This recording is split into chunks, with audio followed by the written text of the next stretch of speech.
कार्यालय में हार्दिक स्वागत है। साथियों, जैसा कि हम सब जानते हैं कि अभी इस समय पार्लियामेंट सेशन चल रहा है और ये पार्लियामेंट का बजट सेशन है।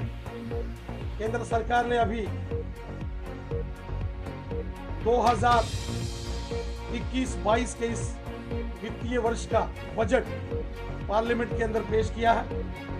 सबसे पहले तो दोस्तों मुझे लगता है कि आज आप सब बधाई के पात्र हैं 4G के लिए, क्योंकि सबसे अधिक इसका जो अभाव महसूस हो रहा था वो पत्रकार साथियों को और छात्रों को। मुझे लग रहा है कि इस मांग की पूर्ति के बाद कम से कम एक दिन के लिए और कोई मांग नहीं की। जैसा कि कहा गया, आज देश भर में जो अभी 1 फरवरी को बजट प्रस्तुत किया गया उसको लेकर के कार्यक्रम आयोजित किए जा रहे हैं। इसका जो आर्थिक पहलू है वो तो आपने देख लिया, अध्ययन भी कर लिया, उसके ऊपर टिप्पणियां भी हुई हैं, लेख भी छपे हैं, बहुत ज़्यादा चर्चाएं भी होती रही हैं। लेकिन इसको समाज में कैसे ले जाना है, क्योंकि आप समाज के केवल सूचक ही नहीं, उनके ओपिनियन मेकर भी हैं। तो समाज को किस दिशा में ले जाना है वो हम सबका मिला जुला दायित्व है, जिसमें मीडिया का भी एक विशेष भूमिका रहती है। और जिस दिन ये बजट प्रस्तुत हुआ और मुझे कहा गया था मीडिया को ब्रीफ करने के लिए, तो उस दिन मैंने पहला वाक्य यही कहा था, first thought that occurred to me is कि budget 21-22 is in tune with post-COVID India vision. COVID काल से गुजर जाने के बाद पोस्ट कोविड दौर आने वाला है। जैसे हम सब जानते हैं कि कोरोना ने अकस्मात सारी दुनिया को किया, not prepared, none of us was prepared. लेकिन जिस प्रकार भारत उभर करके आया है एक उदाहरण बन करके विश्व भर में, और उसका सर्वश्रेष्ठ श्रेय जाता है प्रधानमंत्री मोदी जी को, उनकी कार्यशैली जिसमें वो निर्णायक भी हैं, जिसमें वो निष्ठावान भी रहते हैं, both decisive as well as preemptive in his approach. Early lockdown उसका एक उदाहरण है। लेकिन इसके उपरांत जब विश्व का प्रत्येक देश अपने आप को संभालने में जूझने लगा है, तो मैं देख सकता हूँ कि भारत एक प्रथम श्रेणी का देश बनकर के उभरेगा, and India will be a member of the front line nation community of the world.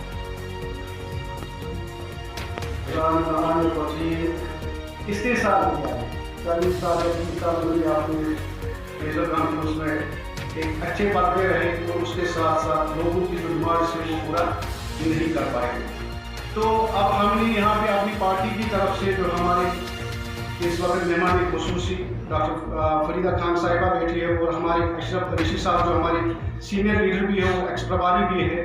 तो आप अपने मुतालबात जो आप मतलब इस्तेसाल हुआ, और उसके साथ साथ अगर देखा जाए तो काफ़ी अरसे से लोगों की डिमांड रही कि हमारे यहाँ पे कहीं न कहीं या तो पावर की प्रॉब्लम थी यहाँ पे, या तो कहीं न कहीं प्रॉब्लम यहाँ पे रोड की प्रॉब्लम थी।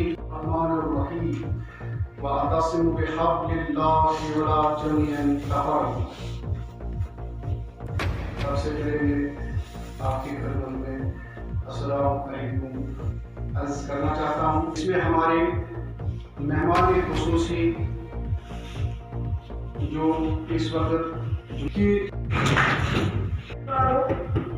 बाड़ीपुरा के जितना भी हमारा एरिया पूरा डिस्ट्रिक्ट बाड़ीपुरा जो है उसको वो जोन से स्पीकर थे पार्लियामेंट मेंबर थे असल वहदन पे मगर सोई क्यों आए नहीं था करना वही लेकिन रिक्वेस्ट करा कि हम सोई मुताबिक यम गसन शिरखोर पूरी करना सो वजह खास कर गुहवरी वजह मानबत एनसी यम तो बाकी पार्टी एनसी पीडीपी कांग्रेस तो सैनिस गांव से खास कर इग्नोरेंस साइ करना खास कर चीज बिजली वनस वंद काल चलान ये वंद मौसमस मज तरी एक्स प्रभारी सीनियर लीडर अशरफ साहब और हमारे जनरल सेक्रेटरी अमीन साहब, दूसरे हमारे जनरल सेक्रेटरी नज़ीर साहब, और बाकी हमारे जितने भी यहाँ गेस्ट आए हुए हैं उन सबको तहे दिल से शुक्रिया अदा करती हूँ।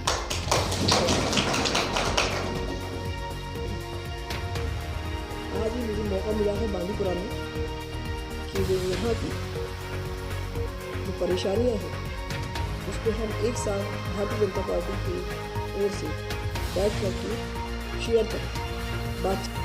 हमारे माननीय प्रधानमंत्री श्री मोदी जी का कहना है, जो उन्होंने नारा दिया है शुरू से ही, सबका साथ, सबका विकास, सबका विश्वास। जब हमारे बीच में एक दूसरे का यकीन होगा, विश्वास होगा और जब काम होंगे तो हमारी भारतीय जनता पार्टी खुद ब खुद आगे चलेगी और हमारे काम बोलेंगे। पार्टी का ये कहना कि गरीबों के लिए आप जितना हो सकता है उतनी आप मदद कीजिए, हमारे भारतीय जनता पार्टी की जितने भी कार्य दुख देने वाले थे। मैं उन पार्टियों से कहना चाहती हूँ जिन्होंने पिछले 70 सालों से जो राज किया है, उन्होंने यहाँ पर कश्मीर में और कश्मीरी हमारे भाइयों को क्या दिया। 90s में हम क्या जवान नहीं थे? हम तब पढ़ते नहीं थे, हम कॉलेज नहीं जाते थे क्या? तब उन बच्चों के लिए किसी ने सोचा जो उन 2 दहाइयों के बीच में जिनकी हालत ही खराब हो गई है? यहाँ के हालात, यहाँ के मिनिस्टरों ने जो खड़े किए हैं, हर लिहाज से, एजुकेशन के लिहाज से ख़त्म किया है हमें, हमारे जवानों को ख़त्म किया गया है। उनकी तरफ आज तक किसी ने ध्यान नहीं दिया है। आज हालात हमारे साथ इस्तिसाल किया है। अभी भी हम परेशान हैं पावर के लिए, अभी भी हम परेशान हैं बिजली के लिए, पानी के लिए, रोडों के लिए, हॉस्पिटल के लिए। क्या उनको शर्म नहीं आई? जब वो आते हैं हमारे सामने तो वोट मांगने के लिए आते हैं, और उस टाइम पे जब वो आते हैं हमारे सामने कि हमारे लिए आप काम करो, हम रोड भी देंगे, हॉस्पिटल भी देंगे, पानी भी देंगे, सब कुछ मुहैया करेंगे, लेकिन जब वो कामयाब होते हैं तो वो कहीं फिर ग्राउंड पे नज़र नहीं आते हैं। उनको और काम होता है, अपने बंगले बनाने होते हैं, अपने बच्चों को कहीं और एजुकेशन के लिए भेजते हैं वो। और हमारे बच्चे, हम ये देखते देखते कि हम आज न कल हमारे लिए नौकरी होगी, आज न कल हमारे लिए पावर होगा, आज न कल हमारे लिए रोड होगी, हम बूढ़े हो जाते हैं ये देखते देखते। आज तक इन 70 सालों में आप देखें, अपने चेहरे देखें हमारे साथ क्या हुआ है। हम परेशान हैं। मैं ये नहीं कहूँगा कि आप बीजेपी का साथ दे दो, मत दे दो, हाँ तब दे दो जब ये आपके जो बुनियादी मसाइल हैं, जब तब दे दो इनका साथ, जब ये आपको वो दर्द देखेंगे जिसके लिए आप रोते हैं, तब साथ दे दो उनका। चाहे वो कोई भी पार्टी है, चाहे बीजेपी हो, कांग्रेस हो, नेशनल हो, कुछ भी हो, यहाँ पे हमने देखा है, हमने सहा है, हम सहते हैं, हम सहते आए हैं उनका जुल्म। हर किसी ने यहाँ पे जुल्म किया है, हर लिहाज से जुल्म किया है। और अपनी खुदी को हो जाए मराइम जिधर चाहे उधर फेर। जिंदगी कुछ और शय है, इल्म है कुछ और शय। जिंदगी सोजे जिगर है, इल्म है सोजे दिमाग। नहीं तेरा नशेमन कसरी सुल्तानी के गुंबद पर, तू शाहीन है परवाज कर पहाड़ों की तरफ। मंच पे विराजमान हमारी स्टेट सेक्रेटरी और डिस्ट्रिक्ट बांडीपुरा की प्रभारी हमारी बहन डॉक्टर फरीदा खान साहिबा, और इनके बगल में बैठे हमारे डिस्ट्रिक्ट के जनरल सेक्रेटरी मोहम्मद अमीन मीर साहब, और इनके बाएं बैठे हमारे छोटे भाई और हमारे इस डिस्ट्रिक्ट के डिस्ट्रिक्ट जनरल सेक्रेटरी मंजूर अहमद डार साहब, और उनके साथ में हमारे खास मेहमान हमारे डिस्ट्रिक्ट बांडीपुरा के लोगों को आज पहली बार मैं 2000 से बात करूंगा। आज पहली बार हमारे बांडीपुरा में एक स्कॉलर, एक PhD होल्डर बांडीपुरा की प्रभारी बन गया। ये हमारे लिए खुशकिस्मती की बात है, क्योंकि सबसे बड़ी बात है कि हम उस चलने वाले कौन होंगे। लिहाजा मैं पार्टी का बड़ा आभारी हूँ जिन्होंने आपको पता है कि हाल में पिछले हफ्ते डॉक्टर साहिबा का हमारे एक डिस्ट्रिक्ट में, हमारे एक गांव में एचएस में आना हुआ। वहाँ एचएस के जो बुनियादी मसाइल थे, अस्पताल था, रोड था, या कोचे थे, गली थे, ट्रांसफार्मर्स का मसला था, बिजली का मसला था, पहली बार लोगों के साथ बात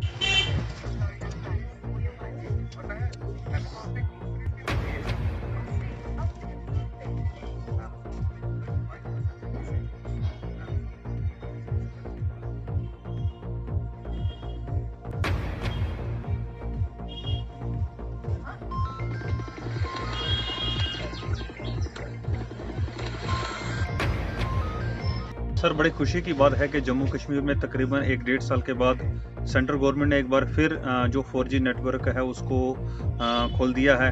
और साथ ही साथ मैं ये अपील भी करूंगा कि 4G और ये नेटवर्क जो प्रॉब्लम हमारे 1 साल से कंटिन्यू रही, एक तो कोरोना वायरस की वजह से स्कूल ऑफिस सारे बंद थे और स्टूडेंट्स का वर्क हो गया या ऑफिशियल वर्क हो गया वो तकरीबन मुझे लगता है कि नेट के थ्रू ही किए जाते थे। मगर 2G की वजह से हमारे स्टूडेंट्स भी नहीं पढ़ सकते थे और हमारे जो ऑफिशियल वर्क्स हैं कहीं ना कहीं उनको भी एक जाम सा लग गया था। अब सेंट्रल गवर्नमेंट ने एक बार फिर जम्मू कश्मीर में जो 4G नेटवर्क को फिर एक बार बहाल किया है और बड़ी खुशी की बात है। मगर मैं साथ ही साथ आपके मीडिया के माध्यम से ये प्राइम मिनिस्टर ऑफ इंडिया और आला अफसरान जो हैं हमारे नेटवर्क के रिलेटेड, उनसे अपील करूंगा कि ये जो 4G की स्पीड है वो जो हम पैक करवा रहे हैं और जो उसका पैक में हमें मिलना चाहिए जितनी स्पीड, मुझे लगता है कहीं ना कहीं उसमें भी अभी भी कमी है। और मैं उम्मीद करता हूं कि आने वाले टाइम में उसको भी ये जो है स्पीड है उसको भी ठीक करेंगे। वो जो हमारा जो 4G पैक है उसको भी अच्छे तरीके से चलाएंगे।